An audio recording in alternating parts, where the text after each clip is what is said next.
version complète de cette vidéo est disponible exclusivement sur Patreon pour les validés qui soutiennent la chaîne. Patreon.com/Ovela.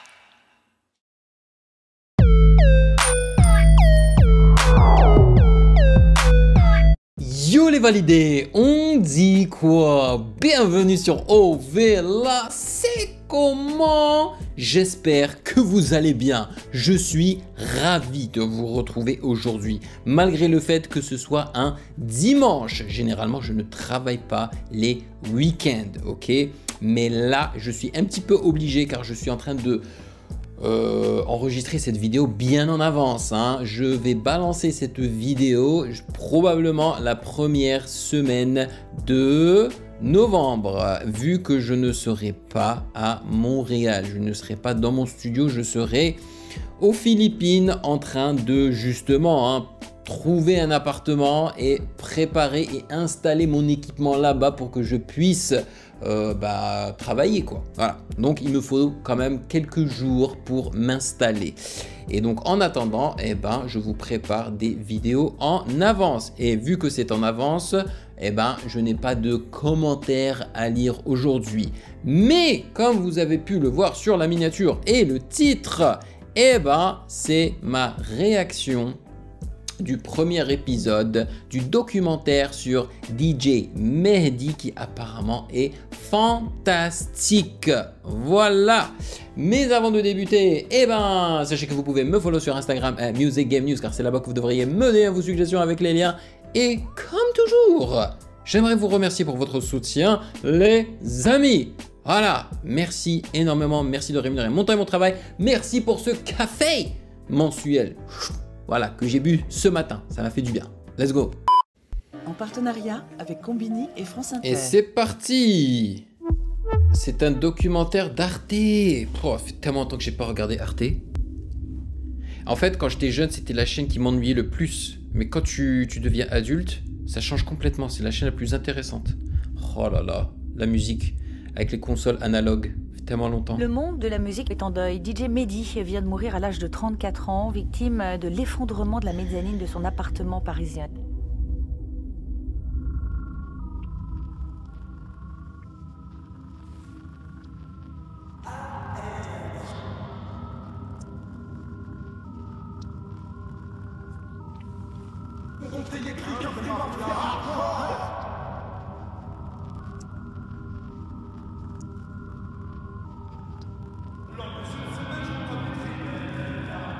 Artistes, médias et personnalités de tous horizons pleurent unanimement la disparition du plus grand compositeur de l'histoire du rap français, d'un brillant ambassadeur de la French Touch à l'international, d'un véritable Quincy Jones à la française, d'un metteur en son de génie.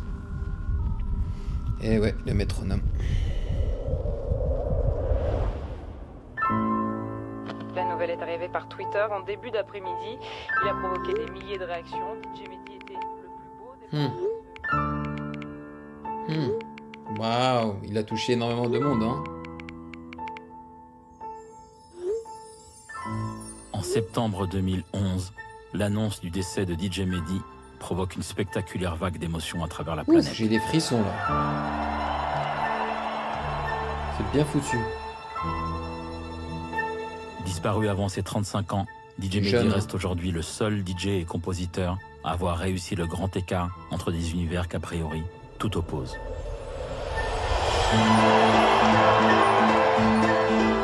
Let's go! Vous ne le connaissez peut-être pas, mais au cours de son bref passage, on va se régaler. Il a bouleversé la culture française et influencé la pop culture mondiale telle que vous la connaissez aujourd'hui. Oh là là, oh là là, oh là là. Ouf, ça me rappelle la musique de James Bond. 007, baby. Ouh.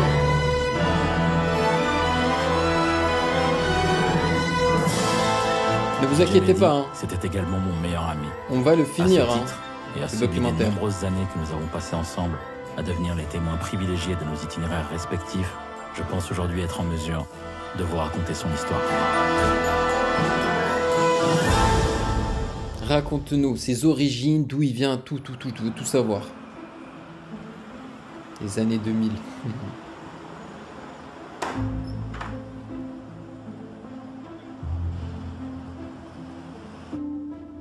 parles fort, Mehdi?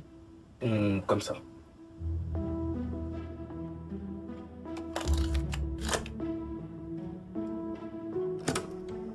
Oh là là. Alors je m'appelle Mehdi Cassette. Fabrice Essadi, DJ Mehdi à la scène, producteur de rap et de musique électronique. J'ai commencé de faire le DJ en 88-89. J'étais assez jeune. Ah ouais, 88-89, ouais, en gros, quand je suis né, quoi. De rap, la principale occupation de notre temps, c'est d'écouter des disques pour pouvoir les sampler. Et à ce titre, on commence par écouter les disques qu'on a à la maison en général. Pour moi, c'était un peu de disques de disco ou de soul, c'était aussi des disques de musique arabe. Puis peu à peu, quand on se rend compte que tous les disques de James Brown ou tous les disques de Parliament Funkadelic ont déjà été samplés, du coup on se dit bah je vais écouter un peu de jazz, je vais écouter un peu de rock, je vais écouter un peu de techno.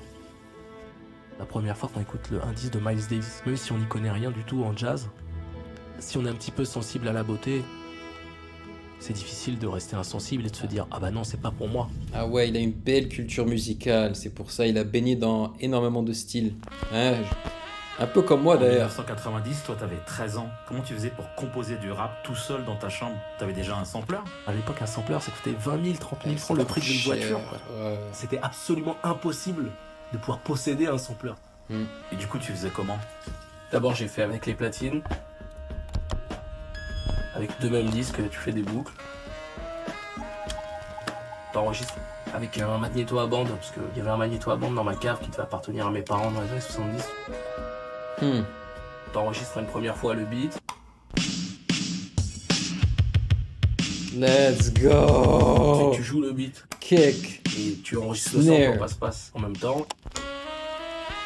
Ouf. Ouais, Jay-Z il a samplé ça, ce son là. Des boucles comme ça.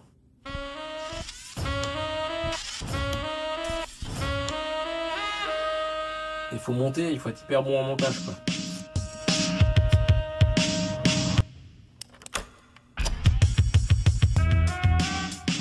Moi j'étais tout jeune.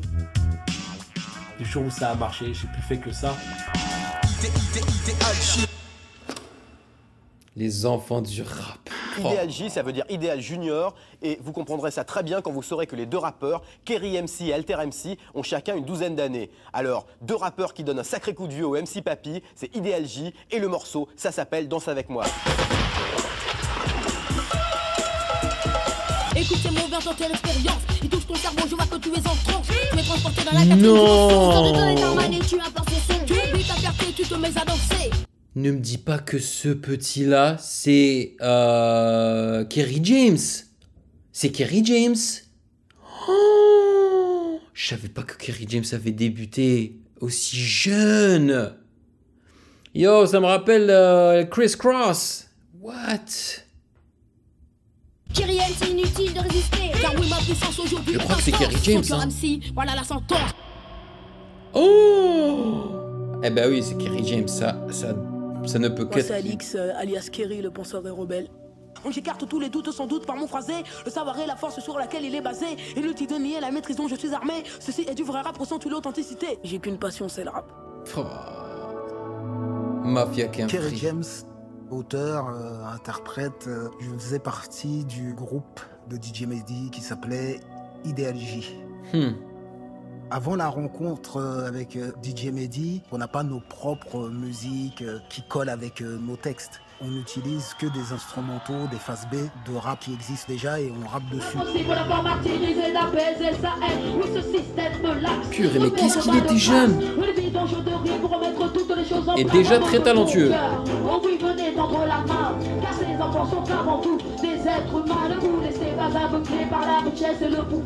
J'ai Simoné, Teddy Corona et moi-même qu'à partir du moment où on a voulu faire notre propre musique, il nous fallait notre propre compositeur. Et c'est Manuké qui me dit « J'ai trouvé un jeune DJ Mehdi, tu vas voir, c'est un truc de fou. C'est un crack. Il a le même âge que vous. » Manuké, c'est vraiment le mentor parce qu'il nous a lancé dans cette passion qui était le rap. Et pendant qu'on dansait, pendant qu'on écrivait des textes, eh ben, on n'était pas dans la rue à faire des conneries, quoi. On le considérait comme un grand frère. C'est lui qui nous met dans la musique. Il les a encadrés, quoi.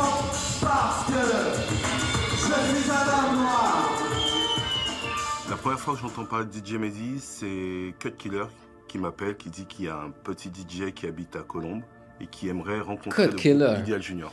Il prend contact avec moi peu de temps man. après, DJ Mehdi, il appelle à la maison, il me donne un premier rendez-vous qui était à Colombes. Il avait juste une cassette de démo d'instru à nous remettre. Je vais seul, je vois Mehdi, sapé, toujours propre sur lui, petit Carhartt et tout. Et il me dit, voilà la cassette, il y avait son numéro dessus et c'était marqué 6 instrus pour Ideal Junior. Et puis je rentre, bah, moi j'ai une cassette, moi je crois que c'est un truc bidon avec des instrus, je mets ça.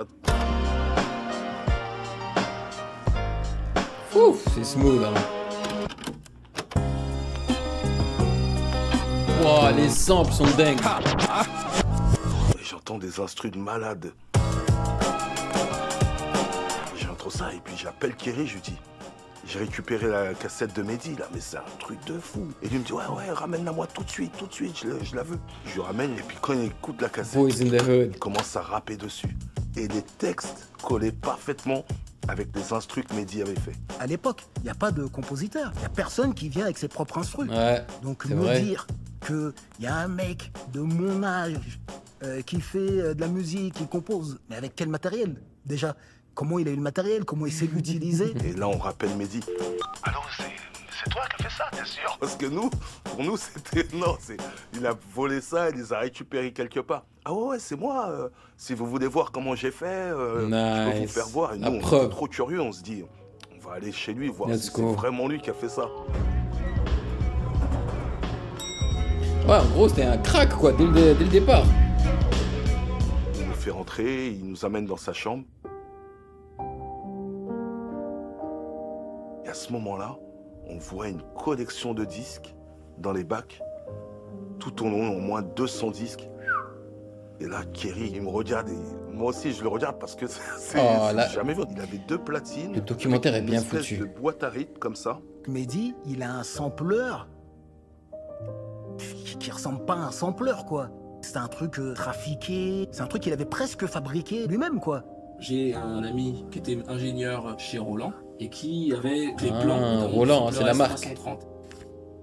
Donc j'ai reconstitué un sampler Roland S530 qu'avec des pièces détachées. Nice. Et une carcasse toute simple d'un rack d'une unité, qui est une pièce unique. Eh ben, vous savez que à l'Institut d'enregistrement du Canada, là où j'ai étudié l'ingénierie du son, ils nous ont aussi appris à faire des petits trucs comme ça, quoi. Tu vois, c'est pratiquement un cours d'électricité, quoi. C'est-à-dire comment recoller les câbles, les fusionner ensemble, comment arranger des petits trucs par-ci, par-là. Vraiment, hein.